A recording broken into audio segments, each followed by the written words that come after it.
Welcome back to the PFF NFL show.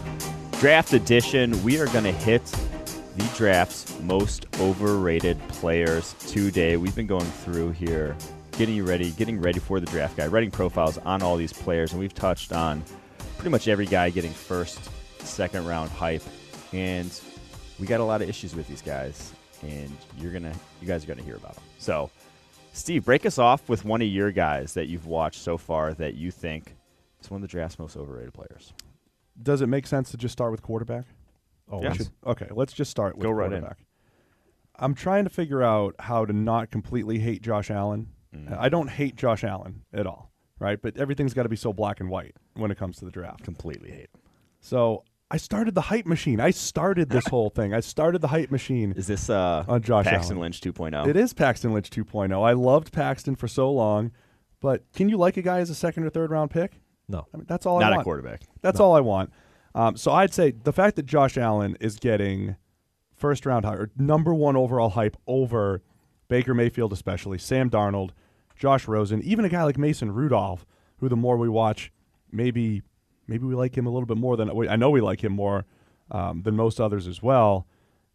That's just too much for me, and it's enough that, like, hey, I like Allen's tools and skill set, and I like the whole concept of, trying to work around that skill set. He's not as useless as some other quarterbacks who have gone high. We've mentioned this over and over again, but man, I would not take him number one overall.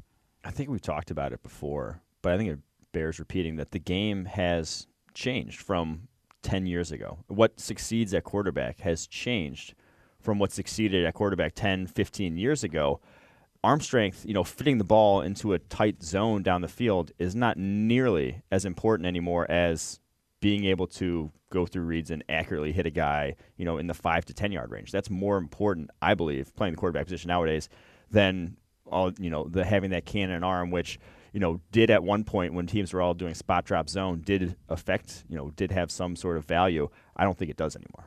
Yeah, I mean that's one good way of putting it, and just the fact that if you can't accurately hit those 1 to 10 yard passes, which do make up a huge chunk of the NFL these days, you're just going to be way too inefficient. And but that whole deal still comes down to, it's not like evaluators are saying we need this big arm to throw to tight zones. It's, we've got this cannon for an arm. You just can't teach that. I will teach this guy footwork and short area accuracy and how to read, how to do all this stuff that most guys don't actually get better at in the NFL.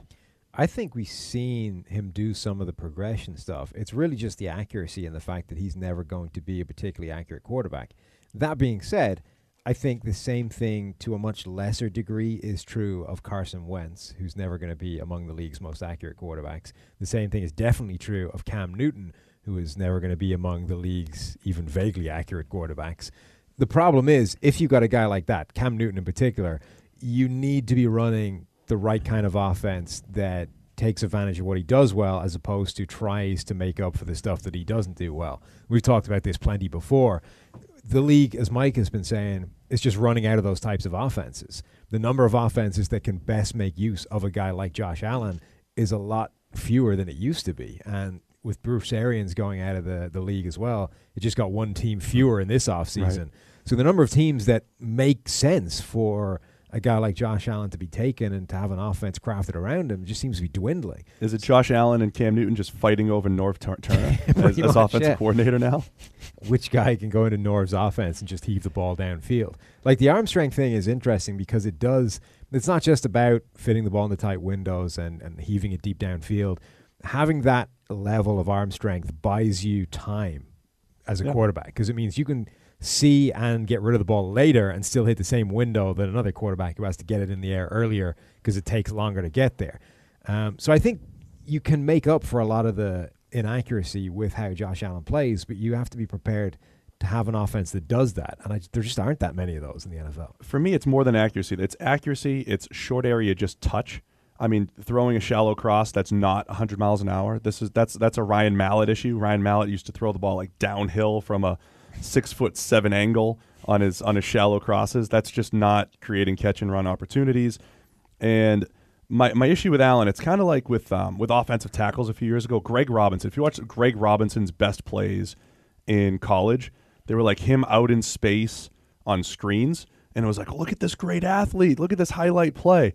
I think I've learned with tackles, if the guy's best plays are like screen passes and plays out in space, which are great athleticism and all that stuff, there might be an issue with him. Cam Robinson's tape was a lot of that too. Like there's these high-end space plays, but Jason it's like, Smith. Can you just pass protect? Jason Can you Smith, just make a simple run block? Jason Smith, same exact thing. Josh Allen's the same thing. His highlight reel are the broken plays, the Aaron Rodgers-like plays, which he has in him. But every now and again, I want him to just go through a progression, hit the right read. And that's what real good quarterbacking is, right? It's doing that over and over and over and over again. It's not just the highlight reel plays that Josh Allen does bring to the table, but I'm just not sure if that's enough when you combine it with how inefficient he is in the simple stuff. I think you underestimate how good NFL coaching is and how much these guys really develop, Steve. I think you're just hater. We need the sarcasm button coming through, Mike. All right. Any other at the quarterback position? I mean, look, there are other quarterbacks that I think a lot of people realize aren't that great, but they did get Senior Bowl invites. That's Tanner Lee, Kurt Benkert from Virginia, Tanner Lee from Nebraska. Both guys very underwhelming in the grading. As I'm writing up their profiles, a lot of the highlights aren't very high. Tanner Lee made me feel sad watching his play at the Senior Bowl. It was the first time I felt sorry for a quarterback in a long time. The number of passes that left his hand, and he was looking at the ball as it floated towards a defensive back with this, what was I even trying to do with this pass? Look on his face. It just got depressing after a while. He was horrendous. I don't think he's getting that much hype. So they're not getting that much hype, but it's this underlying issue of 6'3", 6'4", cannon for an arm. Let's see, and I don't blame the Senior Bowl for bringing him there. But it's what the NFL wants to see, because a lot of what Phil Savage does at the Senior Bowl is, at the prodding of scouts too, and what they want to see. They wanted to see these guys in team competition, close up, and see their arms and all their physical ability. I like how two of the biggest draft steals in terms of guys who fell real late in the draft, and even you could add like Dak Prescott into that mix. Tony Romo, Tom Brady. None of them cannon for an arm. Just fairly average NFL arms. I still come back. If you're describing a quarterback, and when you're describing Brady or Manning or Breeze or Rodgers or whatever, and you're describing their skill set, other than maybe Rodgers, the first thing you're mentioning is not their arm. It's about how they read the defense, their accuracy, decision making, quick release. It's all these other things. And oh, by the way, Rodgers has a cannon. Breeze has enough arm. Brady can zip the ball when he needs. Like all those guys have enough arm. Everything else is what they're exceptional at. Pocket presence, feel, all that stuff. Exactly. With Josh Allen, first thing you talk about, he throws the ball 1,000 miles an hour. That he does, though. All right. I have one who's also getting top 5, top 10 hype, and I actually touched on this last week. I think Bradley Chubb right now is he's just not the kind of, he doesn't check enough boxes to where usually you have to check every single box to be a top 5 type of edge rusher. I just think maybe it's a weak class. Maybe it's the fact that there's not really a lot of other edge that excite in this class, and you want a premium position that high in the draft. But I just don't see a guy who's going to be.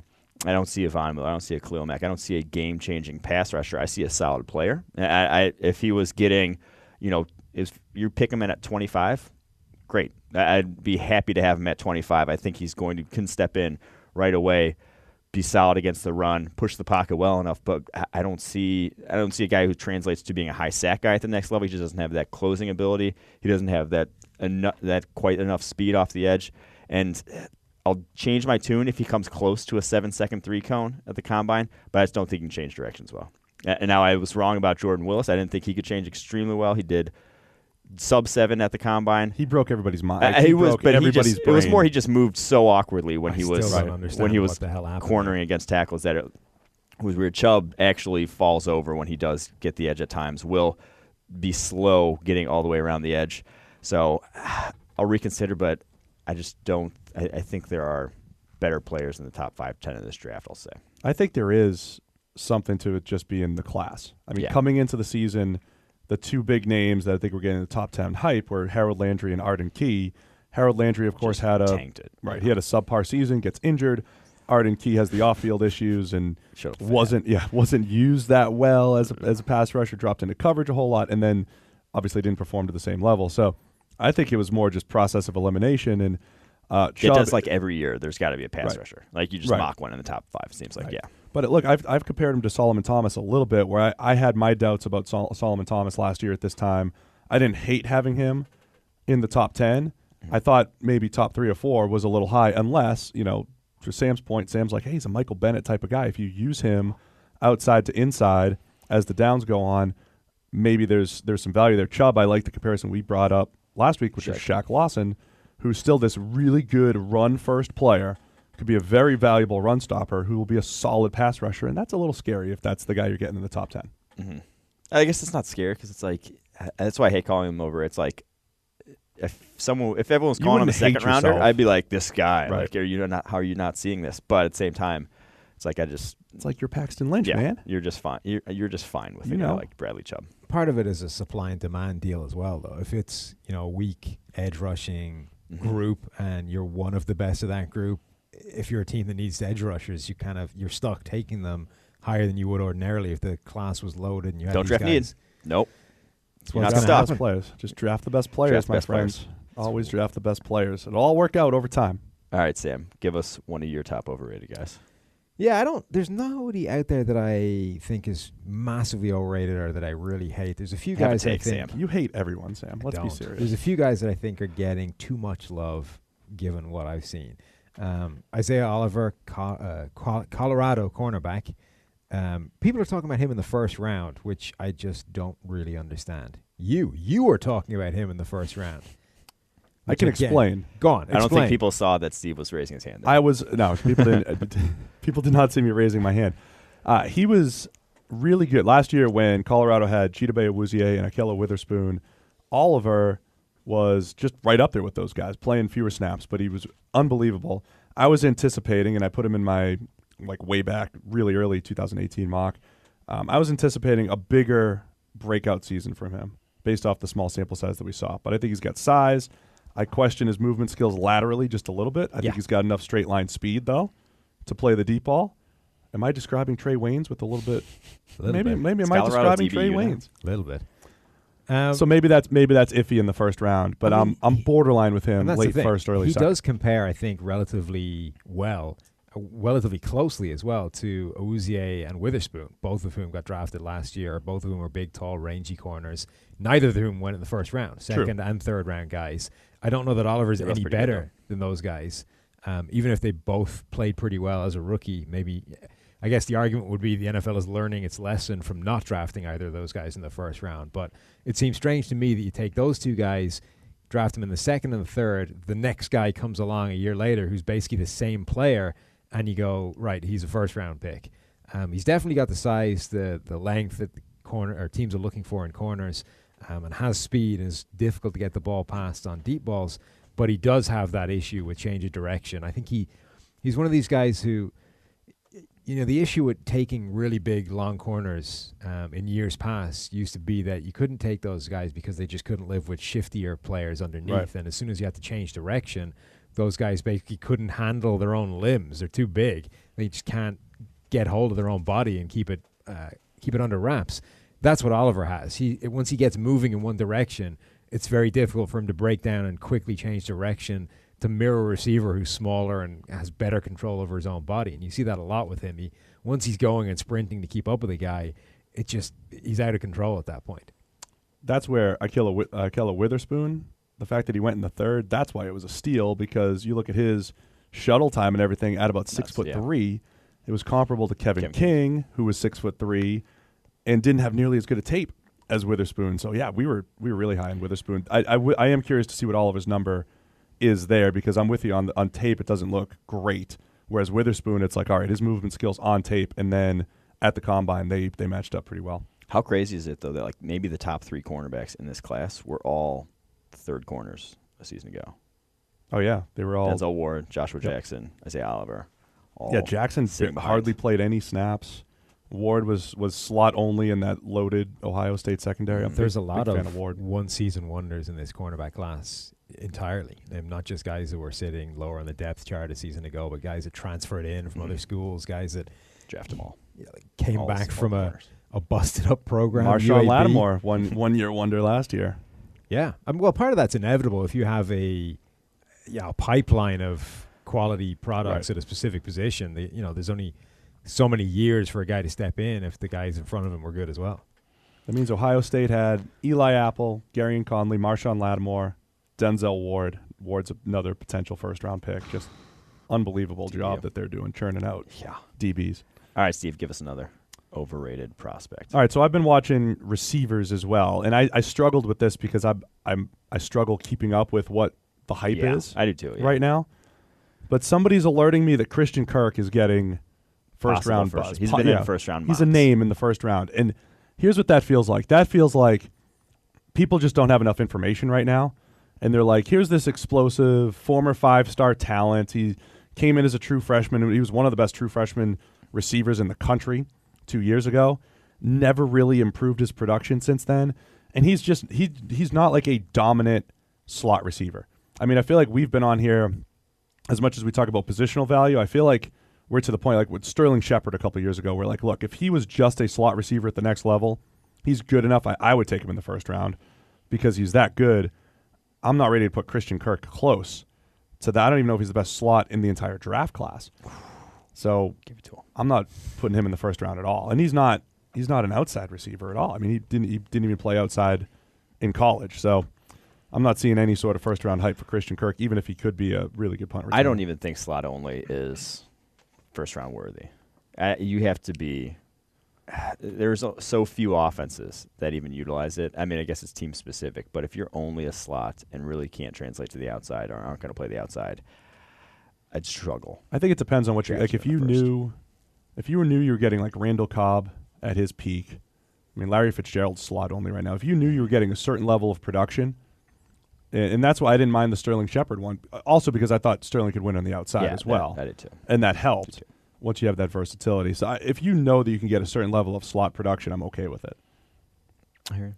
All but, right. Yeah, but yeah, I don't see it from Kirk. Yeah, that really is. All right, I got another one who's getting some first-round hype, not necessarily all mocks, but Sam Hubbard, defensive end, Ohio State. I'm surprised he's getting first-round hype mocks because he is just not athletic. Like, he is not athletic for a defensive end. And usually it's almost the opposite. They draft the athlete who's not productive. Hubbard, fairly productive, not exceptional production, is already incredibly well developed with his hands, which is surprising because he was a lacrosse player in high school, did not it was a safety also I was going to say, wasn't here he in town. Safety or something? Here in Cincinnati. How is he not athletic if he was a safety? And he's not. That's why they moved him to defensive end, apparently. He's just not noticeably a step slower than even Nick Bosa on the same line. Can't compare anyone to a Bosa. But it's like the Bosas don't have they're not known for their first step, we'll say. So he's a step slower than that. As a family. Yeah. As a family, the Bose is not known for their first step. Mike's falling out of his chair here. Chair just dropped. This is not a good place. We still need furniture. If you guys are out there willing to give us some furniture, Mike is falling out of the avalanche chair over here. Noticeably a step slower than Nick Bosa, and that's slow. Like, you're not going to I'm not going to say upside, but I struggle to see how he ever turns into anything other than just all right. You think he's hit a ceiling, Mike? Is that what you're saying? Truthfully, I think he's you can definitely about the same guy he is always going to be. You can definitely read the safety move thing in one of two ways. You can either say this guy is a spectacular athlete, he used to play safety, or you can say this guy was so unathletic for safety that he became a defensive end. And he's still unathletic at defensive end is an issue. I mean, that was, Jamie Collins, it worked for him. He was the guy that was like, part safety, part linebacker, part defensive end. Yeah, usually it's a positive, right. But apparently you can definitely read it the other way around as well. Yeah, I could see. I don't know where that – I could describe where Christian Kirk's hype came from, had a few explosive plays, was a 5-star player. Hubbard, I don't know if that feels like he's just getting – are people watching the wrong Ohio State defensive end? Ooh, there's a take. They're watching Bosa. That could be. That could be what it is. They're watching the guy that's not draft eligible yet. Or it's just grab any Ohio State defensive lineman and assume that he's going to be good. The thing is, he was always been solid. Like, he's even a good player. 2 years ago he was fine. And has always played somewhat limited snaps there. But it's solid. It don't cut it in the first round. You need. I think even coming into the season we had him day 2, day 3 type of guy. Yeah. In our preseason draft guide, and it wasn't like he tore it up. Since then. Sam, another from you. Yeah, I think there's a couple of running backs that I think are a little bit overrated. All of them. Well, all of them. I don't hate any of these running backs. I think it's a really interesting group. But really, it's Saquon Barkley and then everybody else. And everybody else, I think, is a significant way behind Saquon. The two that I think are in particularly egregious, one, Sony Michel out of Georgia, and two, Darius Geis, Steve, I got it. Not See? the Jews. No, not the Jews. Okay. From LSU. I've seen more than one person say that Michel is better than Saquon Barkley, which is insane. I think he's good, but nowhere near in the same caliber. He just doesn't do anything as well as Saquon Barkley does, with the possible exception of not having that minor flaw of occasionally turning down 3 yards to try and find 10. But given how much better Saquon Barkley is as a receiver, I don't think it's even a conversation. And as productive as Geis has been and as sort of generally solid, I just don't see anything that he does special. I think he's a far more pedestrian running back than everybody else seems to. I don't see as much of the hype as he seems to be getting. Runs high. So Geis, I mean, I wonder for Geis, is he's just the classic guy that when he's the change of pace guy behind Leonard Fournette, and he was just this explosive big play threat a year ago. Explosive next to Leonard Fournette, though. Ooh. Yeah, no, there's a hot take. Uh-oh. There's a hot. I won't even say that Mike's he's fist explosive. pumping over here. He's explosive when he's running a straight line, and that's about it. Fournette. Yeah, in a straight line. I mean, Geis was a big play threat last year behind Leonard Fournette, and I thought he was fantastic in the open field and all that stuff. Now, when he's the focal point, and this is part, I'm looking at our preseason draft guide right here, and areas to improve. My biggest question, it's like, well, how are you going to be as the guy? And I wonder how much of that is just defenses. Not that it changes how you think he played, but it'll change his production, change some of the holes, change the way defenses attack him when they're really focused on stopping him. Can we have this conversation just real quick? Where are you drafting Saquon Barkley, Sam? No, we can't have this conversation. Well, it needs to get it out of the way. We need to get this out of the way. There's going to be no right answer for you. We need to get this out of the way. Where are you taking him? I'm happy taking him in the first round. That's too high. All right. Oh, man. Steve, the first round overall is too high? Yeah. First round's too high. Not for every running back. I've asked our friends over at the Forecast, the PFF Forecast, they're not really a sister podcast. They're like, what are they right now? Stepson? They're in the family. They're in the family. Yeah, we haven't worked out what yeah, they're just a baby. They're just babies. But my big question for them is how valuable does a running back have to be worth, say, a top 5, a top 10, or just a first-round pick overall? And they can actually run the numbers on that, contrary to what people on the Twitter sphere like to think. We can run numbers on running back value, guard versus tackle value. We can actually quantify some of that stuff. I'm still waiting back for some of these results. I thought you were going to give us the results. No, I'm waiting back. This is a big teaser. You'll get it Yeah. at some point during draft season, but we're doing a lot of work on this stuff behind the scenes. Running back is a really dependent position in that even if you're really, really good, you can immediately be made to look extremely bad if everything else around you sucks. So, Adrian Peterson has had that in the past where he's been phenomenal, but when the offensive line was so bad, even Adrian Peterson couldn't overcome it. And I think the most recent example of how extreme it can be is Todd Gurley, who looked like a broken player the year before Sean McVay arrived. The offensive line gets revamped, the system gets revamped, and suddenly he's an MVP candidate. So if you're getting MVP Todd Gurley, is that guy worth a first-round pick, even with the understanding that it's very dependent on the situation that he's turning up in? I think it is, because if you swapped out Gurley and put random running back who can do... I said if you put Alvin Kamara in there, he broke the single-season yards record. Okay, but then so Alvin Kamara is probably not a great example because but you pick a random running back who's not got any kind of stock attached to him. He's going to give you whatever percentage of Todd Gurley's production that is. I think the difference between those two is worth the first-round pick, and I think that would be the logic with Saquon, is that he can do all of the stuff he can do in the receiving game. He can run between the tackles. He can run outside. He can turn any play into a big threat. I think that's worth a first-round pick if he's going to a good situation. I'm just going to disagree on the run between the tackles part, but he can run between the tackles. He's just going to bail on it sometimes, which I'm fine with. Most. Either way, what it comes down to, though, for a running back to have value, for Todd Gurley to even have an MVP case, he had to be a monster in the screen game like he was this year. He had to be a legit receiving option. At least Barkley, we know, has that. He led the nation in receiving yards among running backs. He split out wide. and run routes really well. I mean, can Geis be that guy? I mean, maybe you're underrating Michelle a little bit because he could probably do a little bit in the pass game. That's my bigger issue with these guys and with a Leonard Fournette is when they have zero value in the pass game, then there's an issue. If you have a guy that can at least be a legit 3-down option, like a Zeke Elliott, like Saquon Barkley likely can, I don't have issue with them in the first round. All right. Well, we'll agree to disagree. Steve, you got another name for us here? Yeah, I'm gonna go to linebackers and Malik Jefferson from Texas. Again, I don't know where the hype is for him now, but he was also much like Christian Kirk. It's like, well, he stepped in as a true freshman and he was a 5-star guy and he was He's a great athlete. He flies around, makes a lot of plays. The scary thing about him is he's a linebacker, and a lot of his best plays they come rushing the passer, and not like as a pure pass rusher, just as a blitzer, as an unblocked blitzer, right?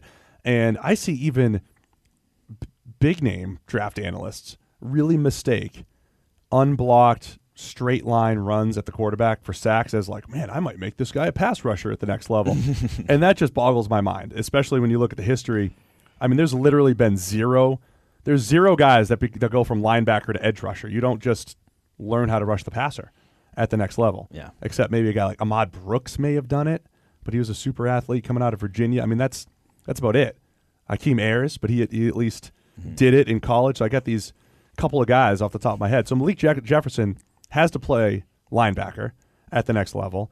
Still misses way too many tackles. He's missed over double-digit tackles each of his 3 years. And even though he improved greatly last year, and he is a good athlete, flies to the football, still hasn't been great in coverage yet. And to me, just never really lived up to the 5-star hype until, like parts of this year he looked like he had some really good games this year. But that's not potential first-round linebacker just because of this 5-star pedigree and the athleticism that he shows. Yeah, you talk about linebacker being another position where first rounder, you better be something else entirely. You better be hitting on that pick if you're drafting a guy in the first round at linebacker. I will say though, I fell in love with Al Rashid Benton, the West Virginia linebacker, off of an unblocked pass rush. It happens. So it happens to the best of us. It can catch your eye. I mean, I have no problem with it catching your eye. Yeah. But you got to do some work after that to figure out what it means. Mike. Highlighting those and being like, oh, this guy, look at him running a straight line. I mean, look, Jadeveon Clowney's got the highlight that never stops, and it does show his power and his explosiveness and all that stuff, but it wouldn't completely revamp my evaluation, and say, well, let's change his position because, he can do this. No, I can get on board with that take. All right, I have one on the offense side of the ball this time, and I think left tackle or just tackle. He might be right tackle only, actually. Orlando Brown, the large human being from Oklahoma, I just don't see him being a pass protector, a plus pass protector. He's so plodding. And now, if he loses weight and changes his body habits a little bit, I can get on board with it. But it's like sometimes guys are just what they are, like Zach Banner from USC. Sometimes you're just a heavy dude, and you're going to be 350 your entire career. He moves better than Banner. He moves better than Banner. Yeah. That's why he's getting first-round hype. But going back through our grades from this season, only one tackle who was 340-plus had an above-average pass blocking grade. Only one. Trenton Brown from the 49ers, and he had his own issues his first couple of years with San Francisco. It took him a while to put it all together. It's just tough at that size to be able to react to any sort of speed rusher. When you don't get your initial punch, you can't have that secondary sort of recovery. And you saw it on tape with him against Nick Bosa actually a few times in the Ohio State game. And when guys cross his face, if he doesn't get that initial punch and guys get a step on him, he's toast. And so I'm just a little worried about him in pass protection. Are you scared about not just him, but some of the other tackles as well? I mean, Mike McGlinchey, I love in general, but mostly for the run game. I like Brown for the run game. Orlando Brown engulfs. Is engulfs the right word for what he does to the right system? Everyone. Yeah, engulfs people. He is an enormous human being. Like, he is otherworldly in terms of his size and length. He looks different than everyone else out there on the field, and even compared to the NFL people, he probably will as well. He's just enormous. But, again, he also looks slower than almost everyone out there on the field. So I have slight concerns about him in pass protection. I have slight concerns about McGlinchey in pass protection, because even in his best years, he's never even graded. I mean, he had a much more difficult system than Orlando Brown. Orlando Brown did not have a ton of pure one-on-one drop-back pass reps, right? McGlinchey had a lot more, so I guess there's a lot more just straight-up losses on tape from McGlinchey. A lot of them against good rushers, too. Carter got him. What's his name from Michigan State? Malik McDowell. McDowell got him, 2 years ago and all that. I mean, so that's why Notre Dame fans they soured on McGlinchey, because you can remember a couple of those losses. So I think it's more than Brown for me. I think it's a lot of these tackles who I like quite a bit, and I am wondering, are they going to be that top-end pass protector that you need in the top half of the first round if you're going to get a tackle? Yeah, I wonder if a handful of them are just getting first-round hype because maybe a bit of a down class and obviously the positional value of tackle. I think there's something to it. There's a little bit. I think there's at least. I don't hate your take there, because I think there's a little bit of risk there with Brown, a little bit of risk with McGlinchey, Connor Williams. People are all over the place on him. Yeah, I don't know what kind of hype he's getting at this point, because people are all over the place. But he does have his own issues as well. I saw people asking him to move to guard earlier. Some teams are evaluating him at guard, which it's like means like Mike's hot takes coming up, maybe, according to my notes. All right, the notes.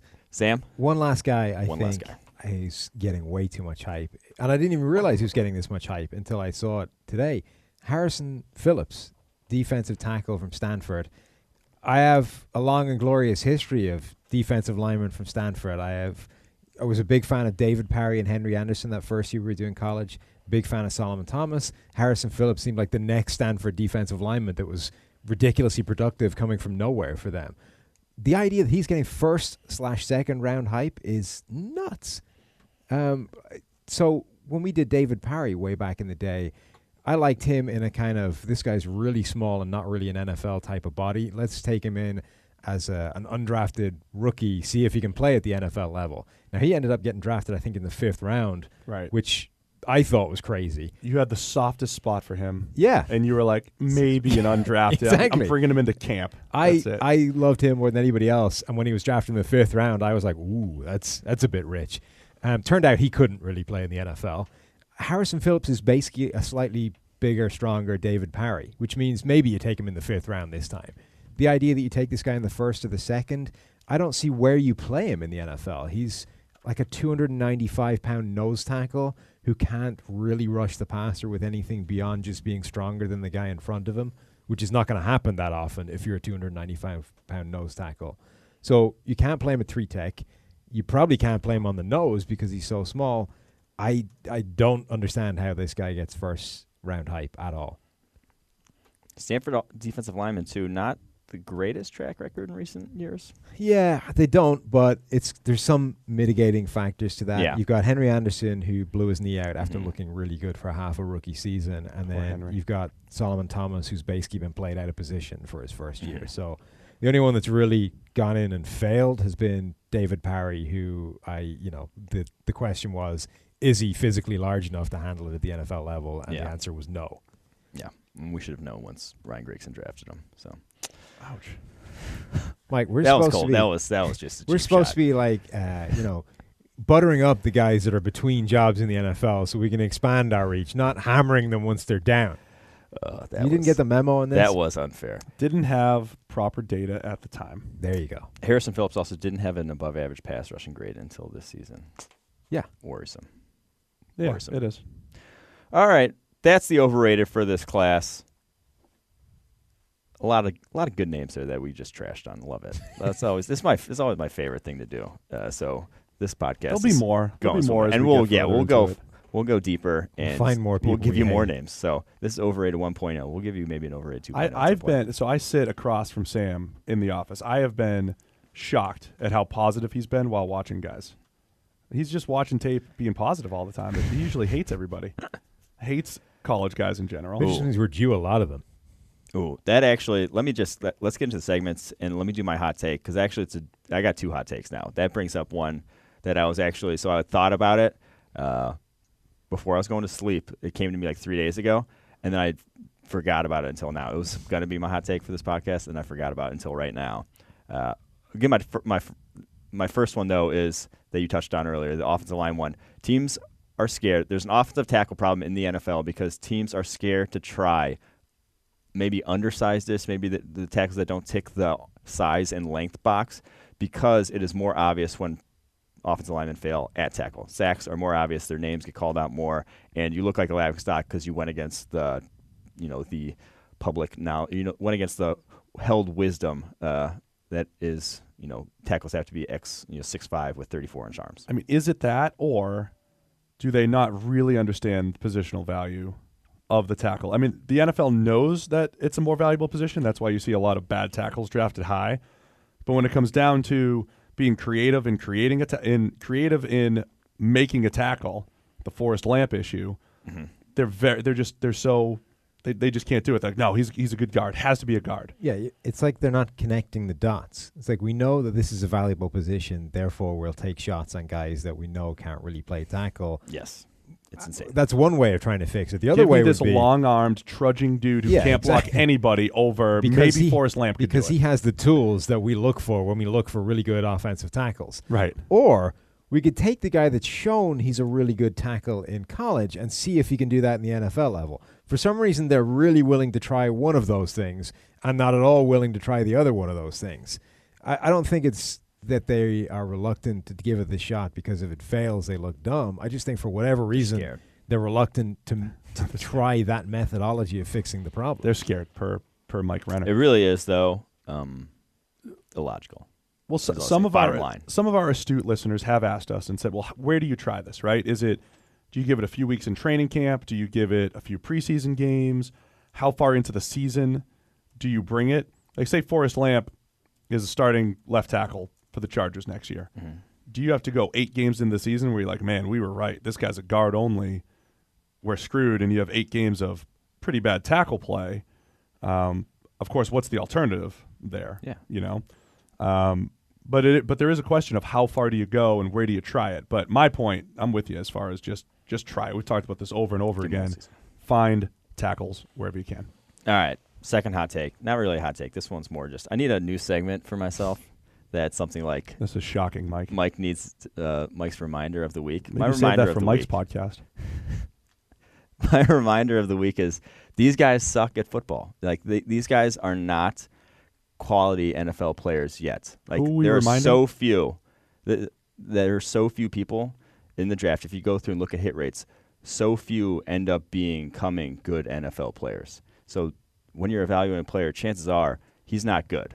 And so many guys, will overrate this guy coming out, and as soon as he steps on the football field and doesn't look like, oh my gosh, he's not the guy I saw in college who was dominating, all of a sudden the mystique and aura around him disintegrates. He was that guy to begin with. Like these guys, you have to see something on tape. They have to show you something that makes you think that that's an NFL type play for you. Like these guys suck is the bottom line of it. So all college guys suck. I mean, they're not good. I reminded you of that by reminding you that Sam thinks everybody sucks as well. Yes. So you guys are on the same page. They really do. But that's the thing to keep in mind. Ouch. The only times I've watched college football for entertainment value is when there's an interesting offense or a defense, a scheme that's interesting and worth watching for the scheme alone. In terms of the quality of play, it is terrible. Universally, across the board, there are so few good players in college football. Invariably, it is just watching an inferior product than the NFL, which is why I've never really liked college football that much. This is just the haters episode. And yeah, so much hate. Like the only what kind of draft scouting is when you're watching college football is finding the one player that makes that glimmers above the wretchedness that is college football. And you go, you could actually make it in a proper game of football at the NFL level. Wow. Everybody else around you is just terrible. I somehow like it a little bit more than that. Wow, that's why you're the college I didn't football go that guy. far. Sorry to drag you guys into my world this draft season and make you guys scout with me. Sorry. All right, let's get into some old scouting reports and a guy that we said didn't suck, but now it turns out he does. One Cameron Irving. So this was back in 2015, our first year doing PFF college, first year scouting. So we didn't have like proper scouting reports. We kind of like wrote an article that featured him. He was our top center in that class. Has proven to be not the top center from that class, I'll say. Here's some of his positives. Looks like a great fit in his zone scheme. Moves extremely well. executed numerous reach blocks at FSU. Especially against Oregon in the playoff. He Yeah. fooled me. Some of the negatives: wasn't terribly proficient at left tackle before moving to center. Is new to center and had a handful of blown assignments after moving there. Yeah, I think that blown assignment thing has come also to fruition. He's been very, let's say, lax with his. Weren't really sure how to evaluate that. He finished his career. He played left tackle that year every game until the last 5. Moved to center. Had a slow start at center, but his last 2 games were outstanding. So he left us with a taste in our mouth of excellent zone run blocking. That's what I saw, and I was like, man, that's pretty good. And I think you fall into that whole, well, if he's 5 games into this new position, It's going to get better. It's just got to get Linear better. progression. Right? Yeah. Absolutely. I liked him in a zone scheme. Absolutely. The other guy we're putting in our old scouting reports, who, same class, had a very similar situation that we only got a limited experience with him, Ollie Marpet, the Hobart guard, D3. Here's his positives. Held his own against Grady Jarrett in the Senior Bowl, which even more impressive in retrospect. One of the most interesting prospects coming on the offensive line in this draft, coming from a Division III school. Clearly the best offensive line in the Senior Bowl, allowed 0 pressures in that game. Some of the negatives: big jump competition coming from Hobart, limited tape to evaluate from, and those were the only negatives because he actually looked pretty damn good in that Senior Bowl. I remember watching that, and we put him as our number 1 guard in that class, and then actually might have been number 2 behind Brandon Scherf, and then Neil was like, we can't do that. This is our first year of PFF college, and we're going to put a guy who we don't have any tape on besides 1 game as our number 1 guard or center. Well, it's trust in the grades versus trust in Mike's tape. eyes. Yeah, trust the tape. No, but the Senior Bowl grades that I'm staring at right now, that you said perfect pass protection in the Senior Bowl and strong in the run game, and I think that's certainly translated. Played guard in that game, I believe, and certainly translated at the next level. I'm a fan. I'm still a fan. He's been very good for Tampa Bay there. All right, let's keep it moving. And as with every Friday, we'll have the anonymous scout come back and join us. He's visiting Cincy yet again, and we had so much fun talking to him about Baker Mayfield last week. We wanted to touch on another quarterback from this class, Josh Allen. So, anonymous scout, what are your thoughts on the Wyoming QB? Thanks again for having me, Mike. And I appreciate you keeping me anonymous. That is very important to my entire shtick. Josh Allen, where do I start? The man looks the part. He is God's gift to quarterbacks. After we draft him, I will let him date my daughter. That's how much I love Josh Allen. His size, his arm strength, he has it all. I was at the game on the sideline in Wyoming watching that kid warm up, and boom, that ball is flying off of his hand. Looked like a young John Elway out there. So Josh Allen, he is the guy, and when he walks on the field, he's got that attitude, he's got that swagger, he has everything you're looking for. He is the number 1 overall pick, top overall pick material. I just hope that we are the team that gets to draft him, and then, like I said, gets to date my daughter. There you have it. Thank you again, Anonymous Scout, for joining us. All right, so now to the next segment, some My Guys. Going to kick it off. We've watched enough at this point that we have a guy that is my guy. You're a favorite that you're on more than maybe other people. See your notes again, and I'm disallowing this. What? I've already tweeted that you just can't do that. It can't be your guy. It's like you're just gonna fight everybody for this guy. It's everybody's guy. It can't be your guy. Yeah, part of the thing about being Quentin your Nelson's guy, my guy. No, you can't. He's not your guy. Quentin Nelson's my guy. I was on him before everyone else. His dad already claimed him. This is true. At the very least, you're behind his dad. 2 years ago, I called him a first-round pick. No. That just means you were first on a guy that everybody likes. Yeah, and that can't be your guy. The part of being Joey your Bosa's guy. my guy too. Part of the Joey deal of Bosa's being my your guy is it has to be somebody that's at least vaguely under the radar in terms of not seen as a top consensus top We're pick. just gonna disagree. I already tweeted that the entire draft, my favorite part of draft season is going to be everybody fighting for first love and most love of Quentin Nelson. And a lot of people agreed. You agreed. You actually liked my tweet. Thank you very much. But then Quentin Nelson's dad quote tweeted and said, I did. And that's it. which is a brilliant tweet, by the way. Brilliant Really tweet, just Coach Nelson. Shots fired at his mom there. It's just like I know, right? Like, sorry, Mom. beat you to the punch there. But I'm saying Quentin Nelson's dad's already claimed him. It's his guy. all right, well, we can both have his guy. You All can't. Everybody likes I don't know. Quentin Did he call him a Nelson. first rounder? When did he call him a first He rounder? can't be your guy. I'm gonna have to see when His dad's brutally Bob's honest. He's called like, him a he's a first rounder. borderline second. yeah. Sorry. He's finally just now buying All into right. the All right, Well, Mike. the two of us are going to invalidate Mike's guy. Do you want go to for it. explain why you love him so until he much? finds a better He's one. the sure thing. Okay. He's the best guard I've seen in Safest? 4 years of doing this. Safest 3 years of process. doing Safe this. drafting. Safest. Incredible. 4 years of doing this. Is this fourth year? It's year 4. This the best off the line prospect I've seen in the 4 years.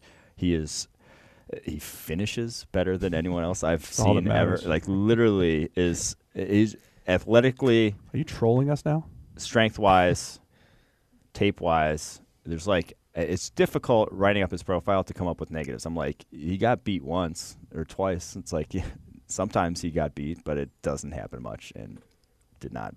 This past year was just fantastic. I love Quentin Nelson, too. Noticed him in his second ever game Well, he's my guy. against so Virginia. Go find 2015. your own. That was my guy back in Can't be your guy. 2015. You need to find a better guy. Who you got, Sam? All right, Sam. I have got the brother of a previous my guy. Bloodlines. My guy Bloodlines. Big bloodline guy. Shaquem Griffin. UCF linebacker / edge rusher / whatever he's going to be asked to do in the NFL. Doing UCF games, he jumped off the tape. And part of the reason he was highlighted in that game is because this is a guy that plays without the hand on one of his arms. He lost it as a child due to some illness or something. So he's been basically playing his entire football career with one hand. And it was amazing because you're watching him in that game and you're saying, well, hang on, this guy is actually legitimately beating tackles and performing well. And he was really good in that game. So I kind of kept an eye on him from that point on. Turns out he was just consistently beating guys all the way through the season. He could legitimately play. And it hasn't just been a one-season thing. He's continued to dominate. He was invited to the Senior Bowl where they asked him to do a bunch of different things because, give him an opportunity to display his skills at various different positions because he is an undersized guy as well. But I think he's just a good football player, and he's going to find a way in the NFL to be successful doing something. I still think the best thing he does is rush the passer, which is a problem given how small he is. I mean, he's under, I think, 240 pounds. He would be the lightest pass rusher on pretty much any NFL roster, considerably lighter than a guy like Robert Mathis, who set the benchmark for light pass rushers. But I think this guy is a talented football player and is going to find some way of contributing in the NFL. I worry about missed tackles with him. I'll just say it. Wrapping up. Yeah, I mean, it's more of a challenge than it is for people with two hands. No, in all seriousness, he had 8 missed tackles on 54 attempts last year. So not actually a terrible ratio. But Not it's terrible. a little different than tackling a running back in space than maybe bring down a running back right at the line. Well, it's a legitimate question because I think you're saying he could rush the passer, but he's undersized. But I think he does have the athleticism to be, a space player to play out in coverage. He does, and, yeah. You have to wonder about the tackling issue, and I think we put that even in the preseason guide. He missed 14 the year before. And look, I love the story. I think it's fantastic. I think he's always found a way to just exceed expectations, obviously. So I can't wait to watch what he does in the NFL. The thing is, though, and the missed tackle things is definitely an issue, and it's going to cause some big plays. It's going to be a problem in certain spot situations. But missing a lot of tackles has never prevented linebackers from even being considered good in the NFL. Amongst the missed tackle leaders in the NFL last season, in fact, the two missed tackle leaders in the NFL last season are the following two players. Telvin Smith, who had a breakout season, was a Pro Bowl caliber kind of linebacker, and Quan Alexander, both of whom missed 21 tackles. 19 misses Ryan Shazier before he got injured. Would have been leading the league at that point. Jared Davis had 19, so first-round pick. These linebackers that miss a lot of tackles are still good players, so it won't be the thing that keeps them. It would be interesting. If you're an NFL team, I feel like you have to do this where you go through a game and say how many – you watch a linebacker play, watch 50 tackles. How many did he use his both hands? How many did he need to have a hand on to actually make And the other thing I'm is, not sure there's. it's only the hand that he's Yeah. missing. You know what I mean? Yeah. You can still wrap with that arm and get like purchase. it's still a club. Yeah, you're literally just Sort of. missing the grip on the end of one arm. What if he puts like a Chubb's sort of hand on it from Happy Gilmore? and And some stickum. yeah. So even just looking at this from a PFF standpoint, which is, especially when we look at missed tackles, it's just did you make the tackle or did you not? It doesn't matter. Like if you're missing a hand or not or whatever. I mean, if you're tackling guys, that's good. If you're missing tackles, it's not good. He's not at this egregious level of missed tackles. No, I mean, even those guys, 21 misses in a season, 16 games in a season, it's a little more than one miss per game, which is not catastrophic. Yeah, I'm with you. I can't wait to see what happens and where his weight is and all that. Yeah, I really don't think it's going to limit him. Like I wouldn't knock him hardly down my board based off of that. No, I think really his biggest issue really is the fact that he is this can't intercepting this passes. tweener without a position. He is athletic enough to play linebacker, but I don't think it's the best thing he does by a distance. I think really the best thing he does is rush the passer, but you're never going to find that role as an every down player. So really his ideal situation is to find some kind of Bruce Irvin team that's prepared to play him like that, where you're a two-down linebacker and then you kick down to rush the passer as part of the four-man line on third downs and obvious pass rushing situations. If he can land in that role, I think that's the best possible position he could find himself in. Steve, all right, your guy. my guy. I'm going to take Anthony Miller, the wide receiver out of Memphis. I've been watching a lot of the receivers, and like Sam, this guy, he caught my eye a couple years ago when I was watching Paxton Lynch. So that was his sophomore year, and he was the best receiver on the field that year as a sophomore. Really good body control. He's only listed at 5'11", 190, but there's a lot of plays where he's just making spectacular catches and playing, I think, well beyond his size. And he's probably a slot receiver at the next level, has the quickness to win from the slot, but I think he can win on the outside as well. He can win in the contested game just enough. And I wrote down the note, Sterling Shepard light, which is a compliment because I like Sterling Shepard quite a bit and still think he has a productive career ahead of him. So I'm not saying necessarily first round for Anthony Miller. There was a time where I thought maybe he could sneak into the first because he's got that type of speed plus quickness. But I like him. I think he'll be a productive player. What kind of 40 are we talking about? I think he's in the 4.4s. I think there's legit speed there. Maybe a little bit less. In the 4.4s. I've been off a little bit sometimes from watching tape, and I don't think it's all me. I mean, Dalvin, I was like, this dude's going to run sub 4.3 the way his speed plays on the field. So part of me is like, I'm either bad at it or just game speed. No, I think is what really matters. Dalvin's 40 did not match Dalvin's game speed, and I think not just college, but NFL Dalvin looked plenty fast as well. There's something broken with that 40 time he posted. Game speed for Anthony Miller looks pretty good. Eats up cushion on cornerbacks, and especially when he's given a free release, he gets on guys quickly. We'll do our combine predictions next week. We'll have that on the show. That's it for us though in this one. Hope you guys enjoyed it. We'll be back again next week.